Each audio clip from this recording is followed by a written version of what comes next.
Bonjour à tous, on se retrouve pour un nouvel épisode de The Summer Hikaru Died.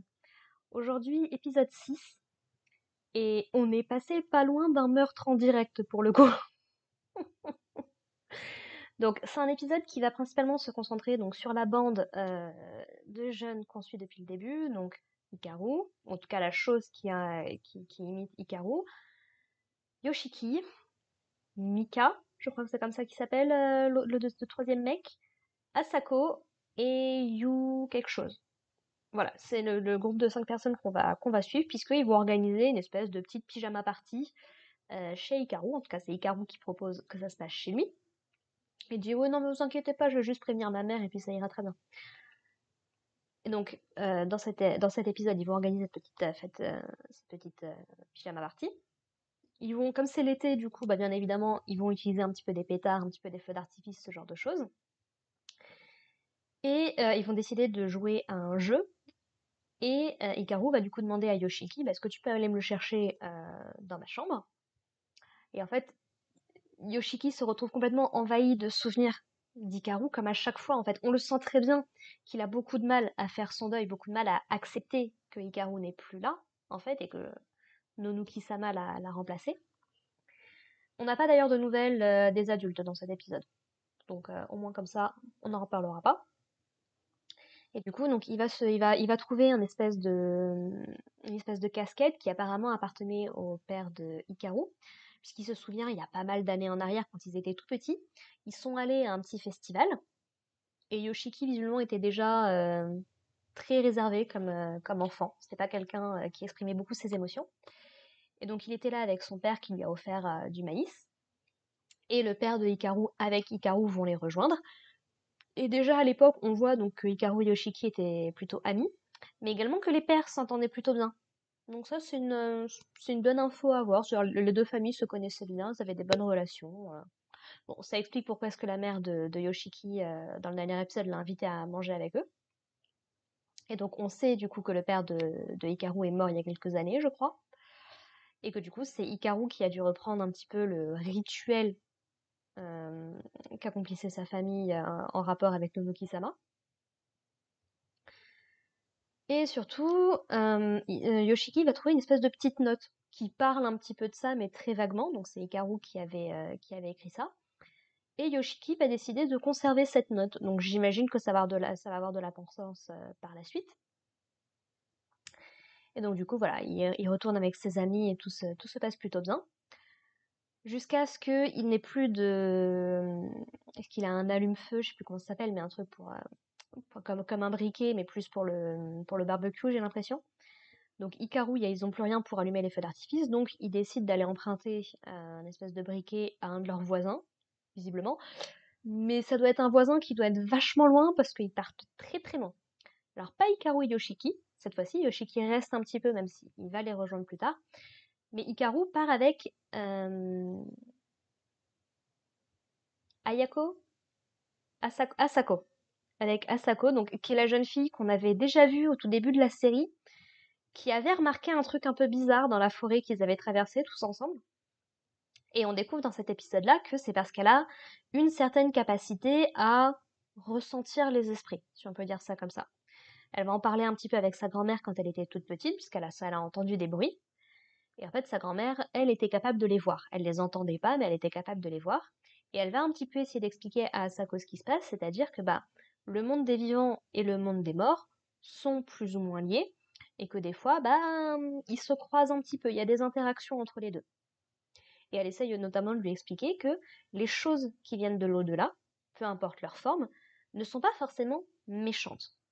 Elles font peur, donc il vaut mieux rester en retrait pour essayer de pas trop aller les chercher, mais elles ne sont pas toutes dangereuses. Et on va voir ça explicité directement, puisque donc, alors qu'elle est en train de jouer au parc avec sa grand-mère, il y a son amie, donc la fameuse Yu, je sais plus son nom complet, qui est là avec sa mère et qui doit traverser une petite rue, hein, il y a vraiment que dalle, pour aller la rejoindre, sauf que il y a une voiture qui arrive, et en fait Asako va entendre des pas derrière elle qui se mettent à courir, et qui vont se mettre entre elle et Yu, et qui va dire attention. Et en fait, Asako, comme elle a entendu ça, même si elle comprend pas forcément ce qui s'est passé, elle va prévenir son amie qui, fort heureusement, a évité la mort à ce moment-là.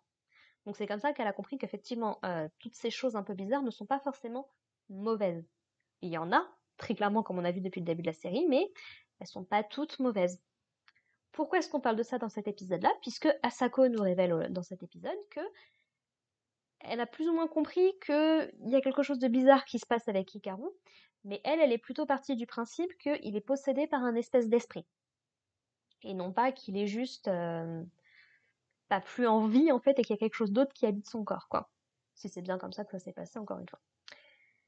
Et donc, alors qu'elle demande, en fait, à Hikaru, qui il est, Hikaru, en fait, va l'attaquer, globalement, quoi. C'est-à-dire qu'il va... C'est pas très précisé, très clair ce qu'il va essayer de faire, mais clairement, il va essayer de la tuer.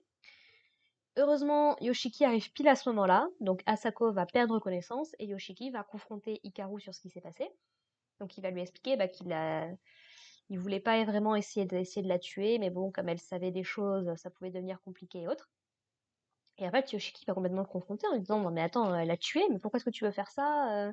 Est-ce que tu mentais aussi quand tu disais que tu voulais pas me tuer moi? Enfin, il est en pleine crise de nerfs, quoi. Jusqu'à carrément en vomir tellement que c'est trop pour lui, puisque Hikaru va admettre à demi-mot qu'effectivement c'est bien lui qui a tué la vieille femme là, au début de l'épisode 1. Et ouais, ce qu'on va comprendre en fait, c'est que pour Nonoki-sama, la vie, la mort, c'est des notions très floues en fait, parce qu'il a jamais été en vie, donc il a jamais été vraiment mort non plus. Et il a cette espèce de carte de passage entre les deux mondes. En fait. Et là où pour des humains comme nous, la vie, ça reste quand même quelque chose de très très important, Nonoki-sama, il a plus de difficultés. Et donc il va essayer un petit peu d'expliquer ça à Yoshiki, mais Yoshiki va complètement, comment dire, ne va pas du tout accepter tout ce qui se passe. Et en fait, va finir par rentrer carrément chez lui, en n'adressant plus la parole à Hikaru. Mais il y a beaucoup de va-et-vient entre ces deux-là. La relation est très très compliquée pour les deux. Parce que un peu plus tard, Hikaru va se dire ouais, non, mais la mort, bon, on change juste un petit peu d'apparence, quoi. Il n'y a pas forcément besoin d'en faire tout un plat. Et il a l'air d'être capable de sentir l'âme de Yoshiki. Ça a l'air d'être ce qui l'attire vers Yoshiki. Il est sous-entendu que potentiellement ça pourrait entraîner la mort de Yoshiki, mais qu'il veut pas ça. Et encore une fois, Nonoki-sama a beaucoup de mal à se dire, mais est-ce que c'est les choses que moi je ressens en tant que Nonoki-sama, ou est-ce qu'il y a une part qui appartient à Hikaru, puisque leur corps et leur esprit s'est un peu mélangé, et qu'il a les souvenirs d'Hikaru de sa relation avec Yoshiki. Voilà, jusqu'à quel point est-ce que c'est ses sentiments, jusqu'à quel point est-ce que c'est les sentiments d'Hikaru. On reprend un petit peu, si vous avez vu l'Attaque des Titans, le dilemme qu'il y avait entre Armin et Bertholdt, par exemple. Ça fonctionne un peu sur ce même principe-là. Donc voilà, ça va être la majorité de l'épisode.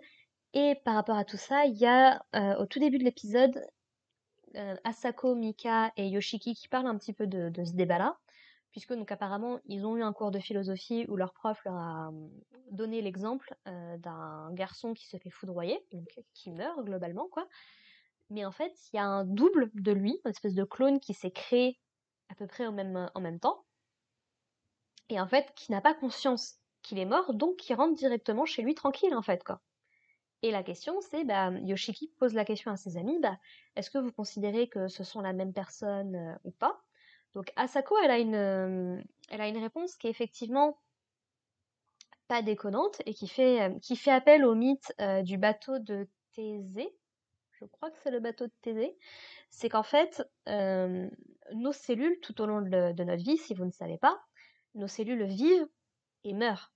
Nos cellules se régénèrent toute notre vie, en fait, globalement, et à un rythme beaucoup plus rapide que ce qu'on pourrait croire. Donc, jusqu'à quel point est-ce qu'on est la même personne au moment de notre naissance, ou même au niveau de la formation, même quand on est dans le ventre de notre mère, puisqu'à la base, on vient d'une cellule œuf qui, après, va se diviser pour donner un être humain complet. Mais du coup, oui, si nos cellules n'arrêtent pas ne sont plus les mêmes tout au long de notre vie, est-ce qu'on est vraiment encore nous, en tant que personne? C'est une vraie question qui se pose.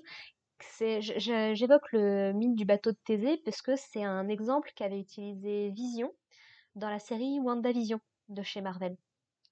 Parce que lui aussi, il a un espèce de double qui pose un peu la question de son identité dans cette série. Et du coup, Mika, lui, de son côté, bah, il a plutôt une réponse plus, j'ai pas envie de dire rationnelle, mais plus terre à terre, on va dire. C'est-à-dire qu'il explique que, bah, à un moment, même s'il a été très bref, ces deux personnages ont existé en même temps.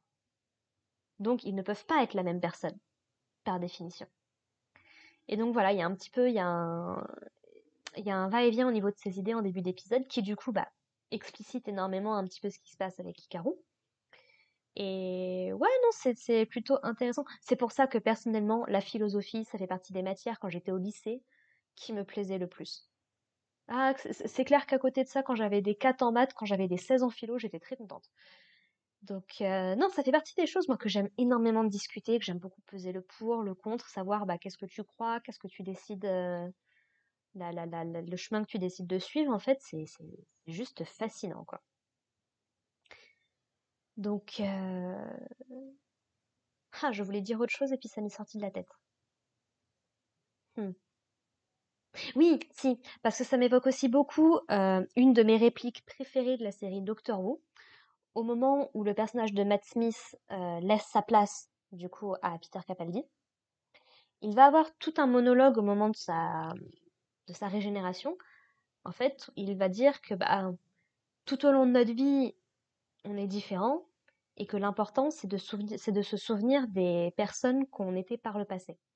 Bon, après, il conclut par un regard caméra en disant qu'il n'oubliera jamais globalement le rôle qu'il a joué en tant que docteur, petites émotions.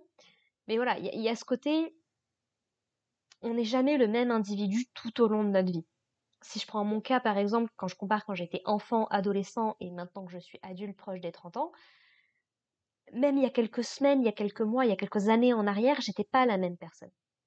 Parce qu'on évolue, parce qu'on vit des choses plus ou moins agréables, on peut vivre des tragédies, on peut vivre des grands moments de bonheur. Et ouais, ça change la personne qu'on est, la vision qu'on a du monde. C'est pour ça d'ailleurs, ne laissez jamais les gens vous cantonner à une opinion binaire. Le monde ne fonctionne pas comme ça. Vous avez pu avoir des opinions par le passé et en changer aujourd'hui parce que vous vous êtes un petit peu plus renseigné, parce que vous avez vécu des expériences, que vous avez entendu des choses. C'est pas parce que je parle ça par rapport au niveau des réseaux sociaux, par exemple, de gens qui se font harceler pour des trucs qu'ils ont dit il y a 10 ans. On a le droit de changer d'avis. C'est pas un crime de changer d'avis. Peu importe de quel coin on part et de quel côté on arrive. D'accord? Qu'on soit bien d'accord, il n'y a pas de bon côté. D'accord? On est des êtres humains. Les expériences qu'on a vécues expliquent nos comportements et nos raisonnements. Donc j'aimerais bien que les gens arrêtent de juger sous prétexte d'être dans le camp du bien, du bon côté de l'histoire. C'est pas aussi simple que ça, en fait. Donc on a le droit d'évoluer, on a le droit de changer d'avis, et si vous essayez de convaincre quelqu'un de quelque chose, bah, soyez juste respectueux. En fait, bizarrement, on a du mal à faire changer les gens d'avis quand on commence à les insulter. Il faut être pédagogue, il faut expliquer, bah voilà ce que nous disent les études, voilà ce que nous dit la réalité. Moi, je pense comme si parce que le partage, c'est bien le partage et la communication. Enfin bref. Et du coup, à la fin de cet épisode, donc Yoshiki, même s'il s'est monté très froid avec Hikaru, à la fin de l'épisode, il revient quand même vers lui, comme si tout était normal. Donc, ce qui est une bonne chose pour Hikaru, mais j'ai un petit peu du mal par rapport au personnage de Yoshiki, parce que jusqu'à quel point est-ce qu'il est sous emprise, jusqu'à quel point est-ce qu'il se... Comment dire? Jusqu'à quel point est-ce qu'il est d'accord avec un truc qui est très toxique pour lui. Je sais pas ce que la série fera de ces deux personnages. J'ai peur que ça finisse de façon tragique parce que j'ai réfléchi un petit peu au niveau du titre. Donc l'été où Hikaru est mort, quoi, globalement. Est-ce que c'est parce que les gens vont comprendre que Hikaru est mort, ou est-ce que c'est parce que le Hikaru que nous on connaît depuis le début de la série va mourir? Je sais pas où va aller la série, mais encore une fois, je suis très très intriguée. C'est une série qui est pas facile, parce qu'elle traite de sujets bah, déjà pas évidents, avec un côté très organique qui n'est pas adapté à tout le monde. Moi, je sais que j'ai beaucoup de mal avec tout ce qui est gore, tout ce qui est... J'estime qu'il y a des trucs qui doivent rester dans le corps des gens, quoi, que ce soit des humains, des animaux ou autres, c'est vraiment pas mon truc. Je me souviens une fois, on était au lycée, je crois, on a dû disséquer une souris. Ugh, j'en garde encore des frissons, c'est vraiment, vraiment pas mon truc. Mais l'histoire est intéressante et il n'y a pas énormément de gore non plus en soi, donc voilà, je suis plutôt intéressée. Par contre, au niveau de l'horreur, mais cet animé gère. Je serais très curieuse de voir au niveau du manga comment c'est agencé, parce que il y a pas très longtemps, j'ai recommencé à lire des nouvelles de la série FNAF, et je me suis lu une nouvelle qui se passe basiquement dans une maison, mais sur la fin de la nouvelle, j'étais j'étais flippée comme c'est pas permis. C'est mon côté paranoïaque très probablement qui parle, mais ouais, un bouquin peut tout aussi bien faire peur qu'un film. Donc c'était comme c'était La planète des singes, le livre de Pierre Boulle. C'est tout bête, hein, je connaissais l'histoire globalement. Mais la façon dont l'histoire est racontée, les dernières phrases m'ont foutu un coup d'angoisse de fou. Donc, ouais, que ce soit un manga ou un bouquin peut déjà faire peur sans avoir nécessairement de la mise en scène qu'on peut s'attendre d'une œuvre. Ah, vidéo auditive. Ah, je sais plus comment est-ce qu'on dit. Bref, tout ce qui utilise du son et de l'image, quoi, globalement. Et par rapport à tout ça, d'ailleurs, si vous n'êtes pas au courant, j'ai posté un petit court-métrage au tout début de ma chaîne. Un petit court-métrage d'horreur dont je suis plutôt satisfaite. C'est très basique, hein, mais si jamais ce genre de choses vous intéresse, n'hésitez pas à aller faire un petit tour. Je fais ma pub, mais d'habitude je le fais pas, donc j'en profite vu qu'on parle d'horreur et tout. Voilà, donc ouais, non, je serais très curieuse de voir comment est-ce que le manga gère tout ça. C'est un petit peu comme l'aspect musical dans Your Lie in April, par exemple. Dans le manga, je serais très curieuse de voir comment c'est géré. Parce que donc dans cet épisode, il y a une scène un peu d'angoisse quand même, puisque, enfin, d'angoisse en dehors du reste. C'est-à-dire que voilà, on est au niveau de l'école de nuit, et puis il y a une espèce de bestiole, un insecte, peut-être une mythe ou quelque chose comme ça, qui va bah, bien évidemment se prendre dans la lumière. Et puis d'un coup, tu vois apparaître une espèce de silhouette derrière derrière la grille et tout. Et puis tu commences à monter, puis tu te rends compte que le machin a pas de cou, en tout cas que le cou est complètement déformé. Et tu vois pas la tête. Et tu te dis, qu'est-ce qui se passe et tout. Et puis d'un coup, la scène a l'air de passer à autre chose. Et puis d'un coup, tu vois le truc et ça te... Ah, c'est du jump scare. C'est peut-être un peu facile, mais il y a toute l'ambiance aussi qui fait que ça marche bien. Donc, non, franchement, au niveau de l'horreur, cette série, elle est pas mal.